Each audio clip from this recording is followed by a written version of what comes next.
Hi there, it's Amy from Amy's Haven.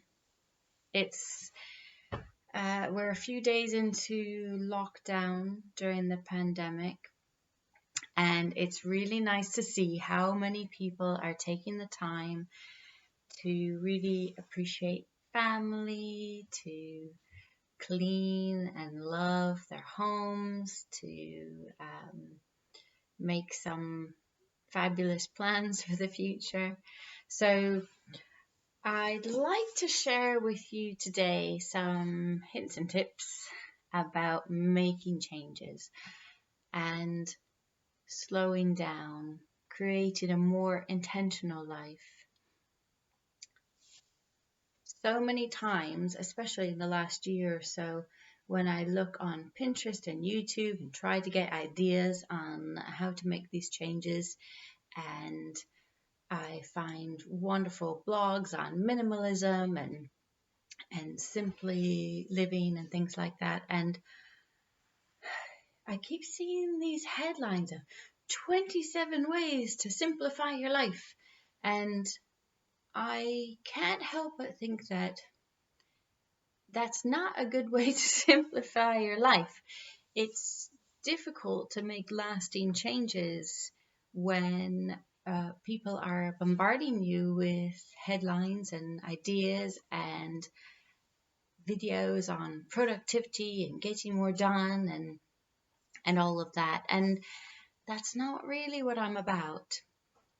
As it happens, I have noticed that by slowing down, becoming more intentional, focusing on quality over quantity, that I'm actually maybe more productive than I was before.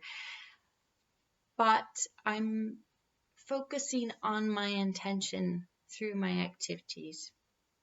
So, for instance, I've been decluttering for years and years. I've been doing it since I was a child. We always had hand-me-downs. We always had lots of stuff around the house. We just got used to having things come in, whether from stores or hand-me-downs, and then things go out. So I'm used to that flow of things and used to having a lot of things around me. I don't find that soothing. I like the idea of having nothing and clear spaces, not necessarily just plain white spaces, but I love the idea of clean and clear as much as anybody else does. However, I'm a real person with a real life, and I have children, and I have a home business of child minding, which means I have more toys. We home educate, and we have a lot of the things of daily life around here. So a lot of people find that they get really angry at all of their things and then in a fury, in a frenzy, go around gathering them all up. And it's actually a useful way to get rid of a lot of things.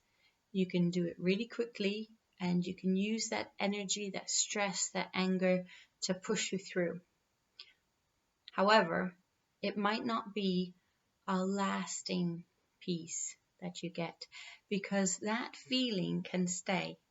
You can hold on to that for years and use that for years, just feeling this discontent, thinking, oh, there's just so much stuff. There's so much stuff. I mean, my family, especially my sister, can attest. One day she said to me, "What is in those boxes you keep complaining about?" I have moved house several times in the last few years, so I have had a lot of boxes that have been sitting around unpacked, or I've unpacked them but then stuck more stuff in them. So what I've found is that this feeling of discontent, this feeling of like, I'm not doing it right, I'm not decluttering quickly enough, is not satisfying. It's not helpful, and it will not lead you to peace, because if you hold on to that feeling, you will never feel peace. You will never feel content. It will never be enough. you will have either an empty home, or for most of us, we need some of the stuff. We need the books, and we need it to be full because we need those books for certain activities. We need the toys. We need we need all the gardening equipment. There are lots of things that we do need, and we need to be careful not to start disliking the things that we use and appreciate. So the the opposite of that, the solution to that, is to appreciate the things we have, to acknowledge the things that we use, to also recognize that there are some things that we have in our home that we don't necessarily love and like all the time, but that we might need. So there is a technique in the Marie Kondo books where she says when you get rid of an item, that you thank that item. And a lot of people make fun of that. A lot of people don't quite understand that. And even I didn't do that for a long time. I would just get rid of loads of things, especially when you're moving house. You just need to chuck. However, taking the time to sit down and reflect is quite an important step in making changes, whether it's simplifying your life, whether it's creating a new exercise routine, whether it's creating a new spiritual practice, whether it's changing your diet. Any change that you'd like to make in your day, it goes more smoothly if you approach it in the right way. So I have a few tips on how to get started with making changes. And the very first thing that I would recommend for everyone to do, regardless of what you're doing or active part in your life at the moment, is this. Number one, make time in every single day for reflection. You thought, especially coming from me, that it would be prayer, but it's not actually. It's everybody needs to take time to reflect. So first things first is make some time in your day. It's not going to be the first thing that you do necessarily, but in the morning, reflect, and in the evening, especially before bed, take some time to reflect. It's helpful if you write it down, use a journal or use a sketch pad.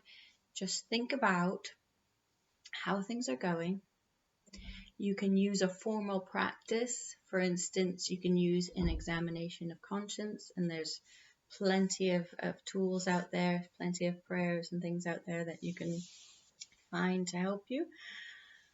However, the essential bit is to take that time to sit down, reflect on how things are going, to look at what's going well, what changes that you are making and activities that you're doing that you're loving and appreciating, what kinds of things that you feel could need some work, and how you might go about that.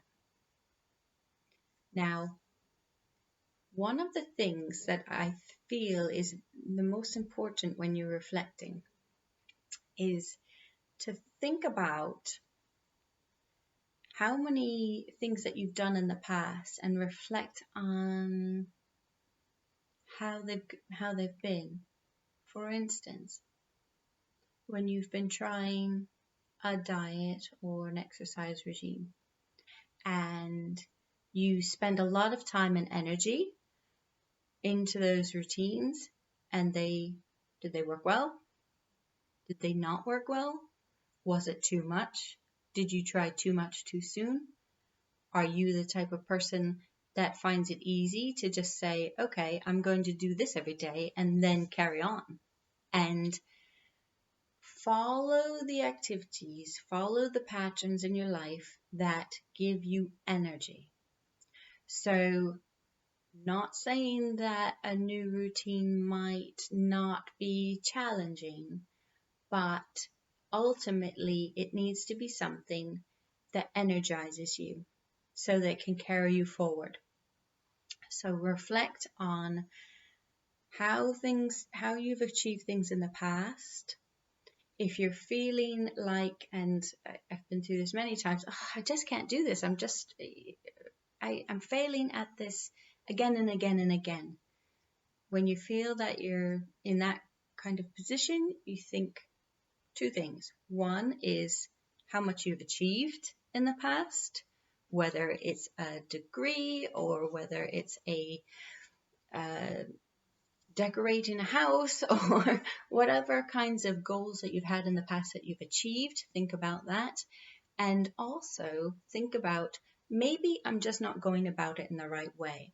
Quite often, if you're failing and failing and failing at a goal, it's because you either have the wrong goal or you have the wrong method.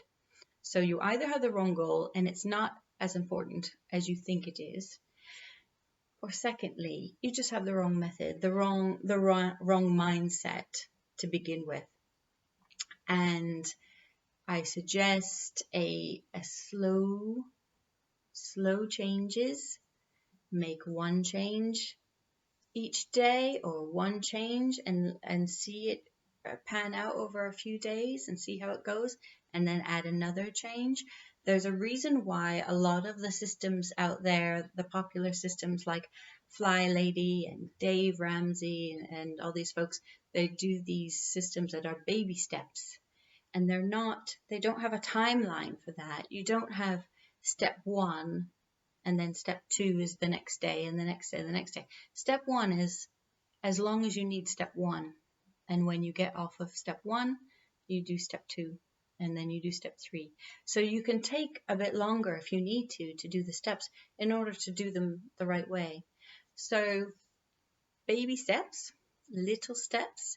In Japanese, this term is called kaizen, just like little by little. Just make sure that you can do the little things first, break down your big goal into small steps.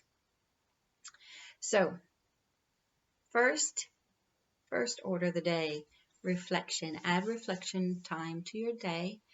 I suggest in the morning and I suggest in the evening, so that you can recap and have a think about how things are going, whether you have huge goals or whether you're just checking on your ordinary day. Step 2 is connect with spirit. So when you get the hang of reflecting every day, that's your baby step. Step 2, connect with spirit every day. In the beginning of the day, I usually do it first thing. Well, I feed the cats first. They do feel that they're more important. And second, I connect to spirit. So I connect to God and I start the day with gratitude, and it really sets me up for the entire day. I don't do all that many prayers specifically at this time. My connecting to spirit is more about saying thanks and thank you for the day. Even before it happens, I know it's going to be a wonderful day. That's what my days are like. Even if something negative or painful happens, I know that I'm still grateful for today. So connect with spirit. I then go on to do other things like reading and prayers and other types of spiritual activities. But first and foremost is that connection, that thanking God, connecting with the love and support, and just the knowing that that we're together, we're aligned, we're on the same side. And I then hope that I can stay in in that place throughout the day, and sometimes we veer off. So if I veer off of course, out of alignment with spirit, then at the end of the day, I have a cleansing, clearing, letting go meditation and connect to spirit again and just say thank you and just examine how the day has gone and say, oh, I'm really sorry about that. I messed up there. But thank you for your patience and your wisdom and your guidance, and connect and just clear off some of the negative energy, especially spiritual healers, empaths, but a lot of people who are quite sensitive pick up some negative energies from other people throughout the day, especially now, because the world right now is has a bit of worry and a bit of panic and a bit of fear swirling around. So it's quite important to just brush that off and go to bed in a peaceful state. Okay, so after those two, so the first baby step is setting time for reflection every day. The second is connect with spirit every day and at least twice, if not more. After that, then you can set the rest of your goals. So in your reflection time, you think about what kinds of things you'd like to add. Now, Diane in Denmark, who I love, who talks about fly lady system, she just suggests she doesn't have big goals and resolutions and things. Basically, if she feels like she wants to make a change, she just adds it to her control journal. She just adds it on the little list of things to do and say, okay, well, actually, I'd like to exercise a bit more, so just add it into the daily routine. That's it. There isn't anything more to do for that. So I found that tip really helpful. It just made it really simple. So try those. 1, reflect. 2, connect with spirit. 3, then carry out your goals. Small steps. Thanks for watching.